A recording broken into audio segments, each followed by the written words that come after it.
Looks a little different in here, huh? Huh? What do you think? Hi friends! So welcome to my very first sit-down video in my new apartment in College Station, Texas. It's not quite done yet. You can see boxes over there in the corner. Those are actually the only two boxes I have left to unpack. I'm not saying everything's perfect yet, but those are the only two boxes left that I haven't unpacked yet, and that's because those are my art, and I haven't quite decided where I want to put up art. I know I want to be a little less heavy-handed here than I was in my Mina apartment. In my Mina apartment, the walls were really bad. You know, there were spots everywhere. It hadn't been painted. There was sheetrock and stuff. It was interesting, but I used a lot of art to kind of cover the wall ugliness. And here the walls are beautiful. So I want to be a little bit more intentional with my placement of art, and that requires kind of thinking on it for a second. But all that said, I'm very excited about this place. So let's jump into Frugal wins and fails for the week. I have 1, 2, 3, 4, 5. I have 5 Frugal wins, and let's jump in. As I was packing, this is for the week that I moved, and I've been here a couple of days now, so I'm a couple days late filming this, but this is for the week that I was moving. As I was packing, I organized and kind of purged all of my sewing tools, arts and crafts, supplies, tools, and I really took the extra time to make sure that I wasn't just throwing stuff into boxes. I actually got all the things together. At the time I had tools in about 9 different places because I was too lazy to put them back and really organize them, and it was totally worth the effort. I consider this a huge Frugal win. I consolidated 4 or 5 boxes of art supplies into one little box. A lot of this stuff was paint and stuff from college. I was in a off-brand sorority and called the Social Club, and we used a lot of arts and crafts supplies. So a lot of that old paint and stuff like that had gone bad, and I'm never going to use it again. So I purged all of that down. I got rid of a lot of kind of trash that had kind of made its way into organized spaces. So it did take a little longer, but it was incredibly gratifying to actually get all of my sewing notions into the sewing caddy box that I have. It's all there, all of it, and it's all organized. So I took the time to purge and organize as I was going. So the main things was arts and crafts, tools, and sewing, but I also did that with my food. So I didn't bring any food down here to College Station that I was just never going to eat. So I donated all of that, a lot of canned goods the food pantry and stuff like that, and that was really gratifying to see that go to a good place, because since I volunteer there, I was able to, we stock the shelves of they're kind of grab me shelves. We give the bags of food, and then they can grab some things off of this gimme wall, and it went before half of the day shift was gone, and that was awesome that I was able to kind of send that on to bless people that would actually eat it instead of me, who was kind of just sitting around as storage. So that was great, and I felt more prepared when I got down here, especially with tools, because as you know, moving requires a lot of tools, and having all of my tools in one place, having all nails, screws, etc., and being able to know exactly where I could put my hands on them was perfect, and it came in handy so many times. So I thought that was a huge win.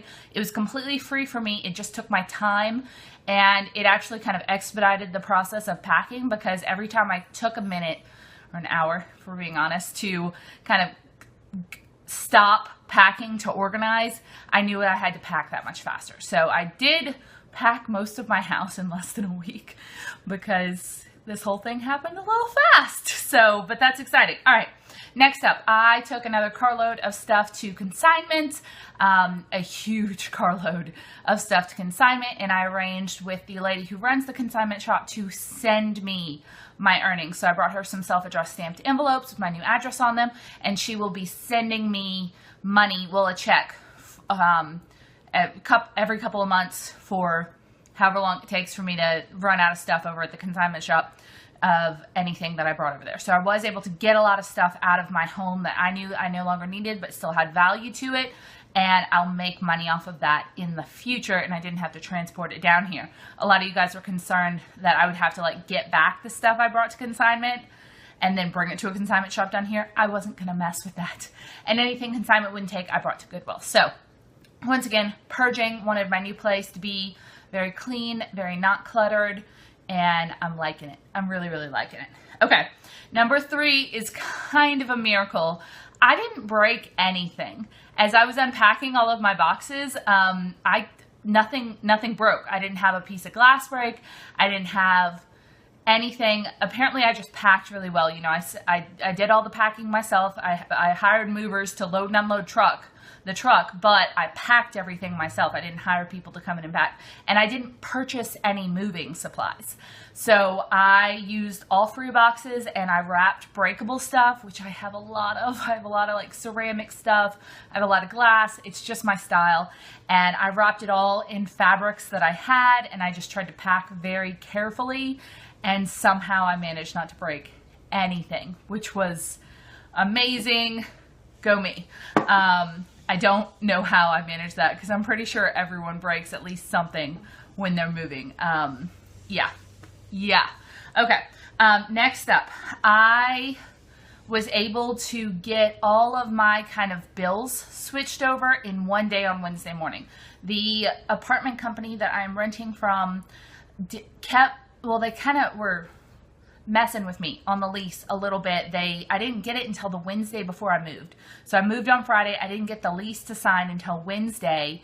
I put in the application for the place the previous Friday. So it was a short turnaround, but I kept having to call them and be like, hey, it's Monday.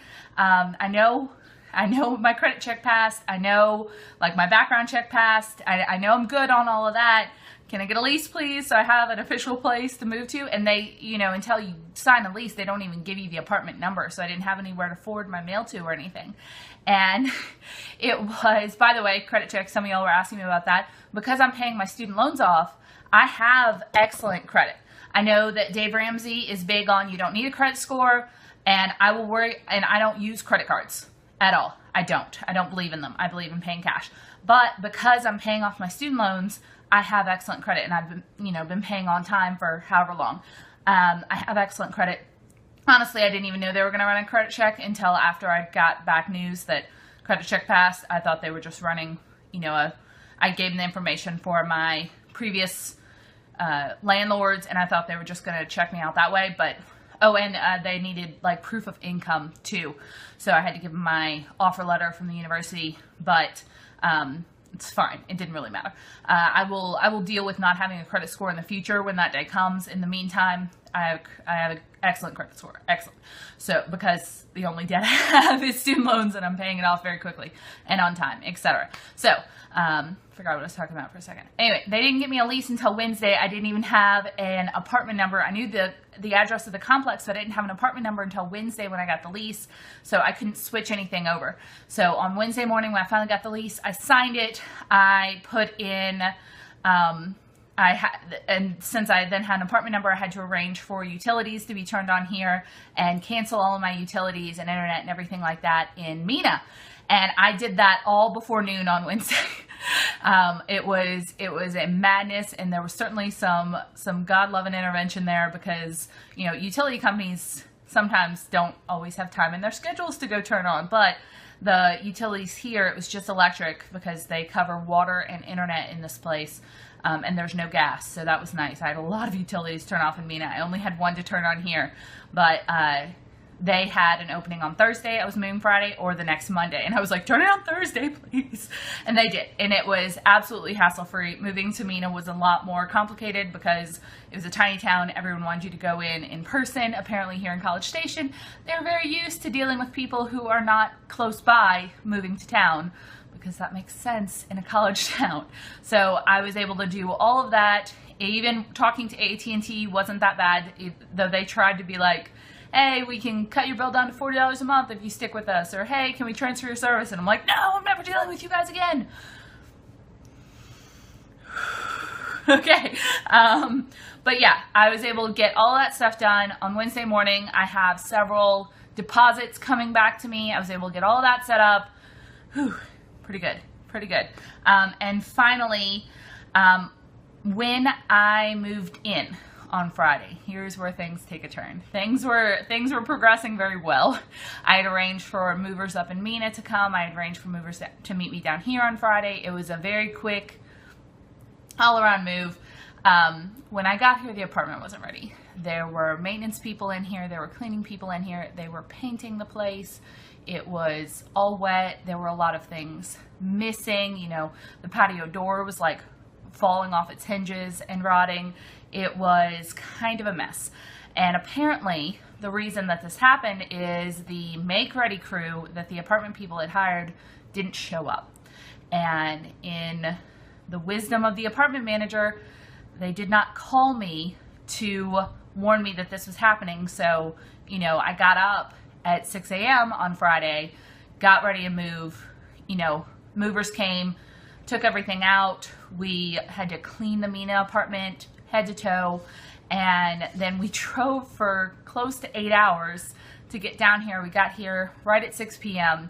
and when I walked in the door, there was no power in this room or that room. There were no like ceiling fans or lights in here, so the only lights in the apartment were in the kitchen and in the bathroom. And I was seriously considering breaking the lease and being like, I can't live here. Beth was saying, you know, if you want to, you know, it was kind of like a final straw type situation. We'd been going all day. I was not in a good mood. I was very tired, and it seemed like it was one thing on top of another with this place, and I didn't think that they'd ever get it right. So Beth was saying, if you want, we can get the moving van guys to load it all back up, and we'll go stay in a hotel, and we'll find you another place to live tomorrow. And we thought on that for a second, and then we talked to the apartment manager, who was very apologetic and was promising all this stuff, but she'd said that before. And, you know, she had promised a lot of stuff, and I talked to her, said this is a quick move around. And when I was talking to these apartment complexes when I came last week, and the main sticking point was, can you have it ready on Friday the 15th, 14th, 15th? I don't remember what day it was. And that was the deciding factor of whether I was going to be able to live there or not. And she told me, you know, I don't see an issue with it. I have no worries at all. It'll be ready for you. And I come in, and the movers are moving us into a place that has no power, not because the utilities weren't turned on, but because there were no fixtures. And they couldn't put anything against the walls because the paint was wet. It was a big mess, huge mess. We did decide to sleep on it. So Beth and I stayed up until 1 a.m. that morning, kind of trying to clean the place because it hadn't been cleaned at all, and just see if it was even kind of worth staying in. We did end up deciding to stay here, and it's gotten progressively better since that day. The win out of all of this is that because they screwed up so badly, I am living here rent-free for the rest of the month. There was a move-in special of you move in for $299 for your first month. The rent here is $665 a month, which is not that bad for this area. It's in the middle range. You know, it's not the cheapest I could find. It's not the most expensive, but there was a $299 special for your first month. I would only be living here for half a month, but that was fine. You know, I had to pay for a full month's rent in Mena. I'm still paying for it there. You know, when you're moving, you kind of expect to pay rent or mortgage on a couple of places while you get settled for a couple of months. But that was how they decided to make it better, that they did all this. And considering, you know, the extra moving, extra time the movers had to take, and I was paying them, and all the stuff that Beth and I had to do over the weekend, because she was here to help me get set up. And instead of getting set up, we were having to like scrub the place and organize. Like we spent the whole weekend getting this place ready to be livable, and it was interesting. So, you know, it took a lot of time, and I honestly think that I deserved based off of what we went off of and the costs we incurred to get this place into the ready position that it should have been in when we moved in, I think that was the least they could do. So I am living here for 15 days for rent free. I will start paying rent in there. I did have to do like pet deposits and stuff like that, but technically I am living here rent free. So that is a win. I'm deciding to file it in the win category because it would be painful not to. So after all of that, we did have a lot of time and effort, and it did cost us money, but at the end of the day, the apartment did try to make it right. And over the next couple of days after that, I'll talk about this in next week's wins, they did have maintenance people come and fix the things that needed to be fixed that Beth and I couldn't do. So I do have a fan up there now and a light. It's lovely. It's nice to have, electricity. So, all right, next huge fail. In light of all of the stuff that happened Friday, the moving truck and trailer, because I had to tow my car, in addition to a 15-foot truck, was due back on Saturday. However, this is an apartment complex and there was no place to park the U-Haul truck and trailer overnight, so we decided to drop the truck and trailer back off at the U-Haul place on Friday night after everything, after we got everything in. Connecting and disconnecting the truck from the trailer was kind of a complicated process. Beth and I could do it. We practiced it with the U-Haul people, but on both ends, up in Mina and down in here in College Station, the movers that we hired were able to do that for us, and they offered to do that for us, and we found that amazing because they'd done it 100 times before, and they were able to do that very easily. So we did. And the ones here were really, really great. They just kind of like took my keys and they disconnected the truck from the trailer. They unloaded my truck, which we were worried about being able to do. They unloaded my car. They like backed the trailer into a spot, disconnected it, and then backed the moving van into another spot, and they were able to unload, and then they pulled it back out, hooked everything back up, and had it ready for me to bring back to U-Haul. So that was a load off of my mind. They were amazing on both ends. Really, really, really great. Moving people. Amazing people. Best decision I made. May not have made the best decision about an apartment, but made excellent decisions when it came to moving people. So we decided to take U-Haul truck and trailer back to U-Haul on Friday night really late. They had 24-hour drop-off. And in the midst of all of the stuff that was happening, I forgot to fill up the tank to like the ready position to where the same fuel level it had been when I picked it up. So when I picked it up, they said very clearly it has half a tank right now. When you turn it in, it has to be on half a tank or you'll get fees. This was the furthest from my mind when I dropped it off. So I got a $30 refueling charge, and they charged me $50 for a quarter tank of gas. Yeah. It was at a quarter tank. It was supposed to be a half a tank. I got charged $50 for a quarter tank of gas plus it was either $25 or a $30 refueling fee. And they charged me either a $25 or a $30 cleaning fee because there was like some chips or something in the floor well where I had been like eating as driving all day, and I'd forgotten I didn't even notice. It was at like 11 p.m. It was not a good day. I didn't notice any of this. I picked I cleared out the cup holders and stuff like that as I dropped it off, but the rest of that was the furthest thing from my mind. So I woke up the next morning with a $109 charge from U-Haul for cleaning and fuel and everything like that. So that was a huge fail, but Beth kind of calmed me down on it because she was like, honey, you had a big old day. Neither of us remembered any of that stuff. We're here now. Just kind of let it go. And I agree with that. It's one more thing of moving expenses, but I've set my mind free of it. What happened. So, that's basically how much I saved by not buying boxes, by instead picking up boxes from the Dollar Tree and getting some boxes from a local friend that didn't need them and had just been storing them after moving some stuff. It would have cost me about $100 for boxes. Instead, I paid $100 in U-Haul fees. So I didn't fight it. I'm not going to fight it. I didn't do what I was supposed to do, and so they charged me a fee. And that's the way business works. So that was my huge fail. And this is getting me a really long video. But by the way, that's another win. So maybe it's 6 wins. I didn't pay a penny for moving boxes. I got them for the Dollar Tree from their cardboard bin and got a bunch of them completely free. And then I also got some from a friend. So, all right, finally, congratulations. 20-minute video now. All right, congratulations to Orange Concerto for her new job, and congrats to Yesenia Sexton for becoming debt-free. Paid off $32,000 in 19 months and 20 days. Yes! Yay, yay, yay. And finally, a huge congratulations to my YouTube friend Jessica Ashley, who finished baby step 3 with her husband Jared.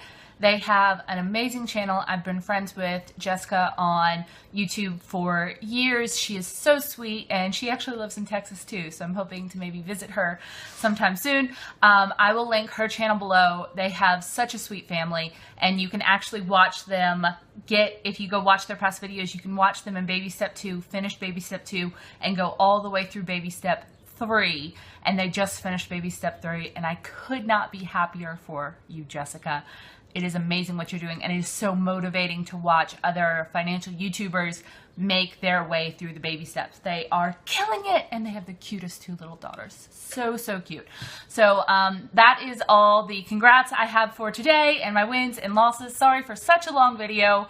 I wanted to tell you my moving saga through the best perspective I know how, which is my kind of frugal wins and losses videos. By the way, if you're wondering what happened here, I'll let you know in either a vlog or next week's Frugal Things. It did not happen during the week that I am filming about currently. So, by the way, if I missed if you've told me on YouTube about a win for you, a financial win, and I haven't talked about it yet, please tell me again, because during this whole moving situation, I may have missed it, and I certainly want to give you your shout out. I want to celebrate with you. You're amazing, and I want to do that. So, I will see you guys next week, where hopefully I'll be just a little less injured. So,